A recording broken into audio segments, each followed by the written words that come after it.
그래서 야간요를 줄일 수 있는 자기 직전에 하시면 좋은 운동을 좀 알려드리려고 하는데요. 아까 다리가 잘 붓고 근육도 많이 사용하지 않으셨고 이러면 밤에 더 화장실 자주 갈 수 있다고 설명드렸잖아요. 이 혈자리는 하복부의 기운을 강화해서 소변을 조절할 수 있는 능력을 키워주거든요. 특히나 아랫배를 다스리는 혈자리이기 때문에 배가 차가운 분들이 하시면 좋고요. 두 번째로 소개해드릴 이 혈자리는 이라는 혈자리예요. 체내의 수분이 자꾸 쌓이고 흐르지 않고 멈추는 것들을 좀 해결해주는 혈자리라고 생각하시면 될 것 같아요.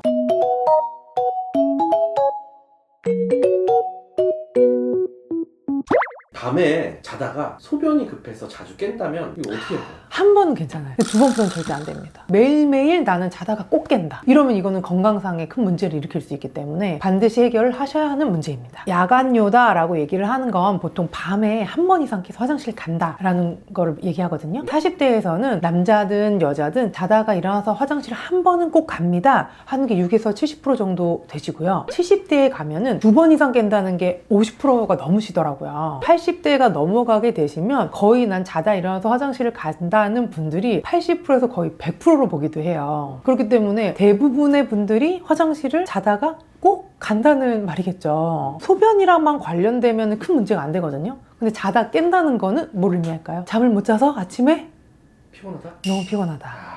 제대로 된 생활이 어렵다. 그래서 이제 이 야간요는 단지 소변의 문제, 방광의 문제일 뿐만이 아니라 내 잠을 방해하고 숙면을 방해하고 또 숙면할 때는 또 우리 몸이 재생되잖아요. 우리 몸의 면역력이랑도 직접적인 관련이 있어요. 그래서 오늘은 이 야간요가 왜 생기는지 원인에 대해서 자세히 설명드리고 어떻게 하면 해결할 수 있는지도 자세히 설명드릴 테니까 영상 보시기 전에 좋아요와 구독 꼭 부탁드리고요. 끝까지 시청해주세요. 우선 간단히 설명드렸지만 야간요를 꼭 관리해야 되는 이유는요. 첫 번째로는 자주 깨니까 수면 시간이 줄어들죠. 자다가 살짝 깰 수 있어요. 왜냐면 우리가 깊은 잠 잤다가 얕은 잠 잤다가 반복하거든요. 얕은 잠일 때 살짝 깰 수 있는데 깨다가 하면서 다시 자면 되잖아요. 근데 불을 켜고 이동을 해서 화장실에 가서 볼일 보고 나오면 잠이 안 온다. 이런 분들이 많이 있으세요. 수면 시간 자체가 줄어들게 돼요. 숙면을 취할 수 있는 시간 자체가 줄어들다 보니까 다음날 아침에 피곤해지겠죠. 그러니까 자도 잔 것 같지 않다. 아침에 일어났더니 너무 몸이 무겁다. 이런 일이 종종 발생하게 되는 거죠. 제가 얼마 전에 그런 적이 있었는데 저희 아들이 퍼즐을 자기 전에 막 맞추고 그 상자를 아무 데나 놓은 거예요. 제가 아무 생각 없이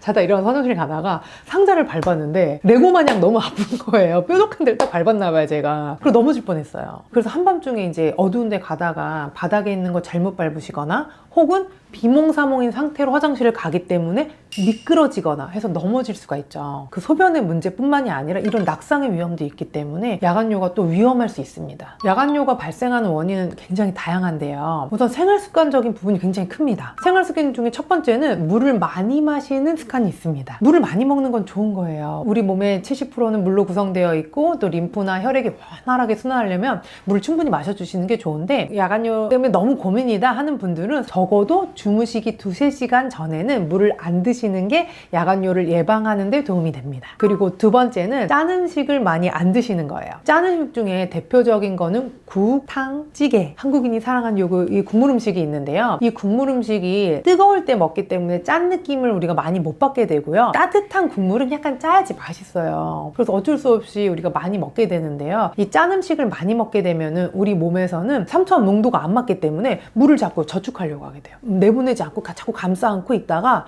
잘 때 소변으로 나와버리는 거예요. 그렇기 때문에 평상시에 짠 음식을 많이 드시는 분들이 밤에 화장실을 가게 되는 경우가 많고요. 또 이 짠 음식 중에 대표적인 가공식품이 있습니다. 인스턴트. 이런 것들에는 좀 나트륨 함량 자체가 높게 만들 수밖에 없거든요. 그렇기 때문에 가공식품의 인스턴트를 좀 줄이시는 것도 방법이 될 것 같고요. 세 번째는 카페인이나 알코올 섭취입니다. 카페인은 화장실을 가게 하는 이뇨작용이 있다. 이렇게 알고 계실 텐데요. 방광의 평활근 자체를 수축시켜가지고 소변을 좀 빨리 내보내려고 하는 효과가 있고요. 또 하나는 뭐가 있냐면 중추신경계를 직접 자극해가지고 소변이 적게 있어도 가고 싶게 만들어요. 그래서 이게 되게 중요한 포인트거든요. 이뇨작용 자체도 가지고 있는데 소변이 꽉 차지 않아도 화장실 가고 싶게 만들기 때문에 커피나 녹차 이런 걸 평상시에 많이 드시는 분들은 밤에도 자극돼서 화장실 갈 수가 있어요. 알코올은 이뇨작용을 촉진하게 됩니다. 그렇기 때문에 술을 드시면 화장실 되게 자주 가시죠. 그래서 많이 먹어서도 가지만 술 자체가 그런 효과가 있기 때문에 술을 좀 자주 드시는 분들이 밤에 화장실을 가실 수 있어요. 네 번째로는 다리의 부종이라고 부족이라고도 할 수 있을 것 같고 평상시에 운동 부족이라고도 얘기할 수 있을 것 같아요. 다리가 퉁퉁 부시는 분들 중에 또 밤에 화장실을 가는 분들이 있어요. 왜 그러냐면은 몸에 수분이 점점점 아래로 쌓여 있다가 밤에 잘 때 다시 재분배되는 거예요. 누워있으니까 다시 흐르게 되겠죠. 이제 조금 나이가 있으신 분들 가운데서는 제가 뭐라고 하냐면 많이 걸으세요,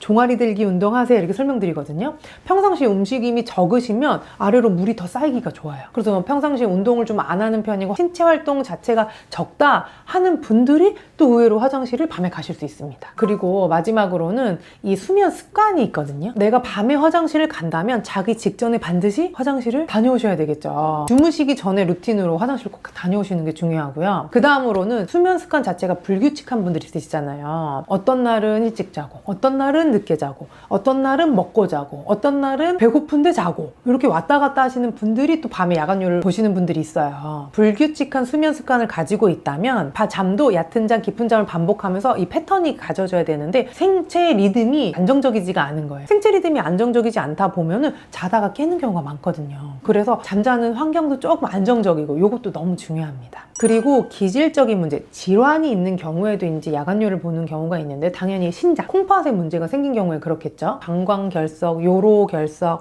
요로감염, 그리고 과민성 방광염, 그리고 이제 남성분들한테는 가장 야간요를 유발하는 게 전립성 비대증이거든요. 이런 것들이 있으시면 또 야간요가 빈번하게 발생할 수 있기 때문에 좀 치료를 받아보시는 것도 방법일 것 같아요. 그리고 이제 이뇨제를 약으로 복용하시는 분들이 있어요. 고혈압이나 이런 것 때문에. 그런 경우에는 약 때문에도 유발되기 때문에 너무 밤에 자주 화장실을 간다 하시면은 담당 의사랑 의논해 보시는 것도 중요한 포인트일 것 같아요. 그리고 또 하나 말씀드리고 싶은 게 수면 무호흡증이라는 게 있거든요. 저희가 수면 무호흡증이라고 하는 게 숨을 쉬다가 혓부리가 약해지면서 혓부리가 목을 막는 경우가 많이 생깁니다. 그래서 목을 막게 되면은 호흡량이 줄어들게 되는 거죠. 그럼 우리 몸에 산소가 덜 들어오잖아요. 산소가 덜 들어오면 응급하면서 뇌한테 신호를 보내게 됩니다. 그러니까 이 뇌에서는 바짝 긴장해가지고 몸을 깨워요, 실제로. 진짜요? 네, 그래서 몸이 심혈관계가 막 움직이게 만듭니다. 그러니까 이제 잠이 얕아지게 되고 쉽게 깨는 상태에 유발이 되게 됩니다. 그래서 심장박동이 막 빨라지면서 소변을 나오게 하는 호르몬이 또 분비가 됩니다. 그리고 혈액량도 늘어나게 되고요. 그러니까 이제 자다가 잘 깨서 화장실을 가게 되시는 거예요. 그래서 야간요를 줄이는 방법을 이제 설명드릴 텐데요. 첫 번째는 물을 많이 드셔서 자주 깬다 그랬잖아요.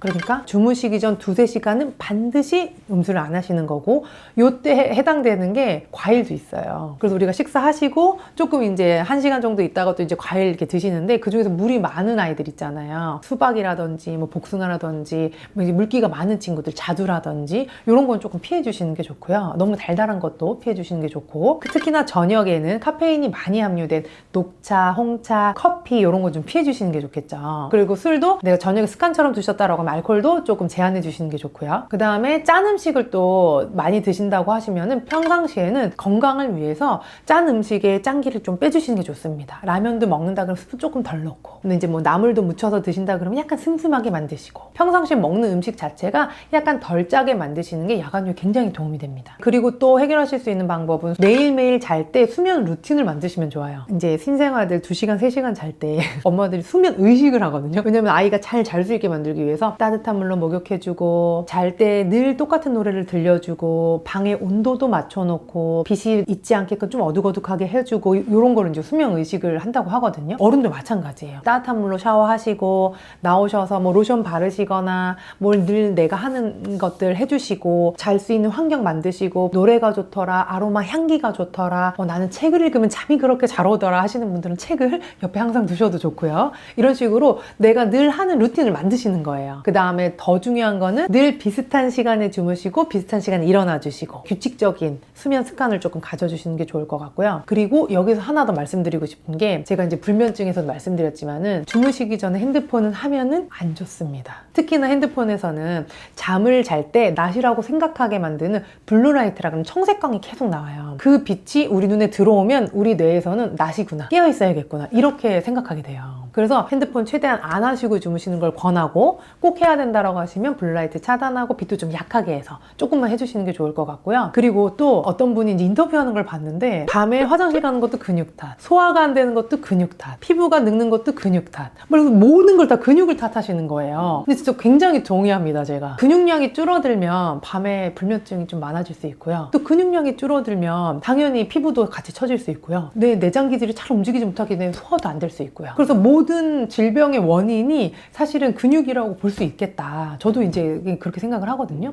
그렇기 때문에 평상시에 많이 움직여주시는 것도 도움이 될 것 같아요. 그래서 야간뇨를 줄일 수 있는 자기 직전에 하시면 좋은 운동을 좀 알려드리려고 하는데요. 아까 다리가 잘 붓고 근육도 많이 사용하지 않으셨고 이러면 밤에 더 화장실 자주 갈 수 있다고 설명드렸잖아요. 그래서 자기 전에 다리에 붓기 빼는 거 가장 좋은 방법 우리 모두가 알고 있어요. 누워서 다리 이렇게 들어주시는 거예요. 심장보다 높게 다리를 위로 올려주시면 부종이 이제 빠져가지고 이제 몸 쪽으로 이제 내려올 거잖아요. 가능하다면은 주무시기 1시간이나 2시간 전에 다리 쭉 한 30분 정도 올려주시고 있는 거예요. 근데 올리고만 있는 거로는 난 다리 많이 부어서 택도 없다 이런 경우도 있으시잖아요. 그럴 때는 이제 발끝을 까딱까딱 또 움직여 주시는 거죠. 그리고 요걸로 하다가 난 다리 스트레칭 되고 너무 다리도 시원하고 좋은데 하시면 이제 발끝도 막 움직여 주시고. 근데 요거를 해서 다리 붓기가 빠지고 좋은데 좀 더 운동할 수 없냐, 그런 분들은 또 일어나서 종아리 들기도 하시는 거예요. 그 종아리가 튼튼해져 가지고 몸 전체 순환이 잘 되게, 그렇게 하게 되시면은 몸에 쌓여있는 수분을 해결을 해놓고 소변을 보고 주무시기 때문에 야간요에 도움이 될 수 있습니다. 병원에서 해줄 수 있는 치료 같은 건 없나요?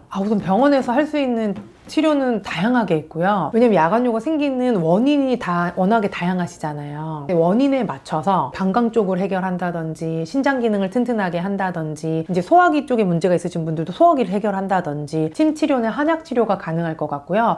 또 이제 방광 기능 자체가 떨어지신 분들은 직접적으로 약침 치료를 해서 전립선 비대증 있으신 분들은 전립선을 관리한다든지, 방광에 문제가 있으신 분들은 약침 치료를 사용해서 직접적으로 염증을 줄여낸다든지 하는 다양한 치료가 있습니다. 근데 이제 병원에 오실 수도 있지만 그 전에 집에서 하실 수 있는 혈자리 치료도 있거든요. 그 혈자리를 제가 오늘 2가지만 알려드릴 거예요. 첫 번째 혈자리는 관원이라는 혈자리예요. 이 혈자리는 하복부의 기운을 강화해서 소변을 조절할 수 있는 능력을 키워주거든요. 특히나 아랫배를 다스리는 혈자리이기 때문에 배가 차가운 분들이 하시면 좋고요. 방광과 생식기의 건강에 긍정적인 영향을 주기 때문에 내가 방광이 좀 약하다, 내 소변을 너무 갑자기 가는 것 같아 하시는 분들은 또 눌러주시면 좋은 자리예요. 여기가 배꼽이에요. 여기가 우리가 치골결합이라고 얘기하는 데인데, 아래쪽으로 내려가시면 딱딱한 뼈가 만져지는 데가 있어요. 그리고 딱딱한 뼈가 만져지는 곳과 이 배꼽의 중간 정도가 되거든요. 근데 보통은 배꼽에서 손가락 3개를 이렇게 대셔가지고 그 아래라고 보시면 돼요. 고기를 꼭 눌러주시면 돼요. 근데 누르는 방법은 굉장히 다양할 수가 있어요. 그래서 손가락 3개를 딱 대시고 여기 2개로 배꼽을 이렇게 꾹 눌러주시는 거예요.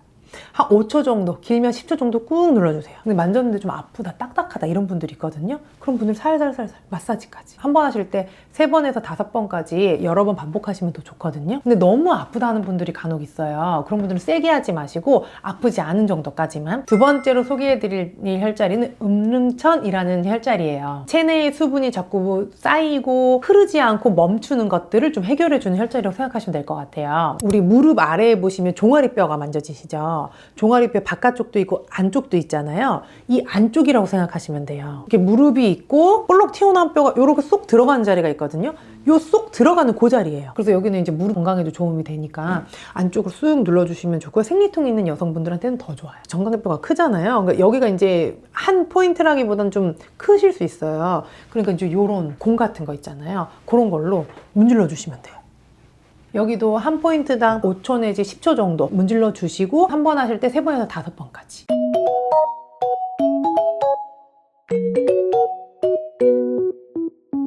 오늘은 야간요를 줄일 수 있는 방법에 대해서 알아봤는데요. 난 이런 생활 습관 때문에 화장실 자주 갔었던 것 같아 하시는 분들은 오늘 당장 따라 하셔도 야간요가 줄어들 수 있으니까 꼭 한번 따라해 보셨으면 좋겠고요. 오늘 영상이 도움이 되셨다면 좋아요와 구독 꼭 부탁드립니다. 이번 생도 야간요 없이 건강하게 건생하세요.